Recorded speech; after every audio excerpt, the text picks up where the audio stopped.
Assalamualaikum, salam Sarawakku sayang. Bersama saya Luqman Muhammad. Baik, kita mulakan dengan perkembangan berita ini.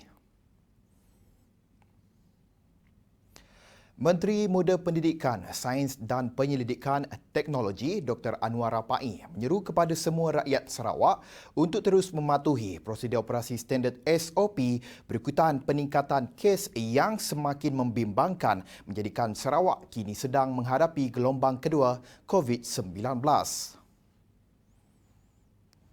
Kes semakin meningkat, indeks kebolehan jangkitan semakin meningkat. Ini buktinya bahawa kita sedang menghadapi gelombang kedua wabak COVID-19 ini. Saya ingin hendak mengingatkan di sini, pertama, kita harus patuh kepada SOP. Mahu tidak mahu, kita harus menggunakan face mask. Kita harus menjauhi daripada tempat-tempat yang sesak dan juga kerajaan ataupun pihak berwajib harus mengambil tindakan yang tegas terhadap yang tidak mematuhi SOP dan kalau boleh terpaksa mengambil langkah-langkah drastik dalam masa 2-3 hari ini. Beliau yang juga ahli Dewan Undangan Negeri Adun Nangka mengingatkan kepada seluruh rakyat Sarawak untuk terus bersatu menghadapi gelombang kedua ini.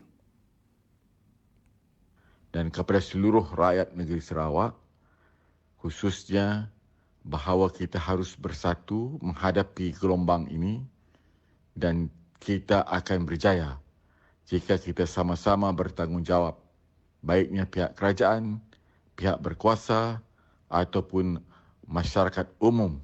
Kita harus bersama-sama menghadapi gelombang ini. Disebabkan jika kita tidak dapat menangani gelombang kedua ini, keadaan yang lebih dahsyat akan berlaku bukan sahaja dari segi jangkitan tetapi juga dari segi ekonomi negara dan pendapatan masyarakat umum secara khasnya. Dalam pada itu, beliau juga turut menasihatkan umat Islam yang bakal meraihkan perayaan Hari Raya Aidiladha untuk meraihkan ia secara bersederhana sahaja. Hasrat Persatuan Persaudaraan Melayu Seri Aman Betong untuk membina bangunan sendiri yang dijadikan sebagai pejabat dan pusat kegiatan bakal tercapai dengan kos kira-kira 5 hingga 7 juta ringgit. Pengerusinya Dr. Zulwali Kifli Marawi berkata, projek pembinaan dijangka akan bermula tahun depan dan mungkin mengambil tempoh setahun setengah untuk disiapkannya. Yang kita hasratkan ialah bangunan mungkin kelak dalam lingkungan tingkatnya mungkin 3 atau 4 tingkat. Begitulah.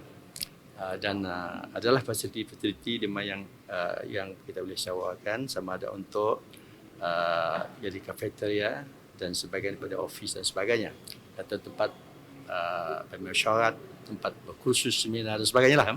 Itu yang kita nak dirikan di situ.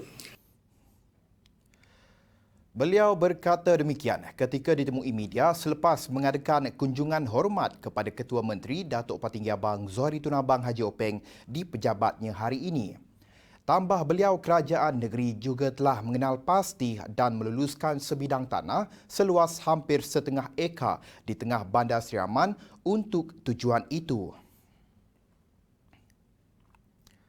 Isu sekolah daif di Sarawak akan terus diangkat bagi memastikan isu-isu ini dapat ditangani dengan bijaksana oleh Kerajaan Persekutuan Dedah Ahli Parlimen Sibuti Lukanisman Awang Sauni. Menurut Lukanisman, isu sekolah-sekolah daif di Sarawak telah banyak dibangkitkan di Dewan Rakyat sebelum ini dan berharap Kerajaan Persekutuan dapat meneruskan usaha menyalurkan peruntukan di sekolah-sekolah dalam Parlimen Sibuti, terutama sekolah yang amat memerlukan bina baru dan baik pulih.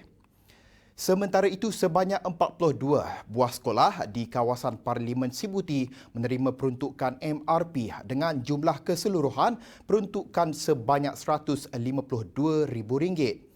Lukan Isman berkata beliau juga akan menyuarakan isu berkaitan capaian internet yang tidak baik di Parlimen Sibuti supaya masalah ini mendapat perhatian kerajaan dengan sewajarnya.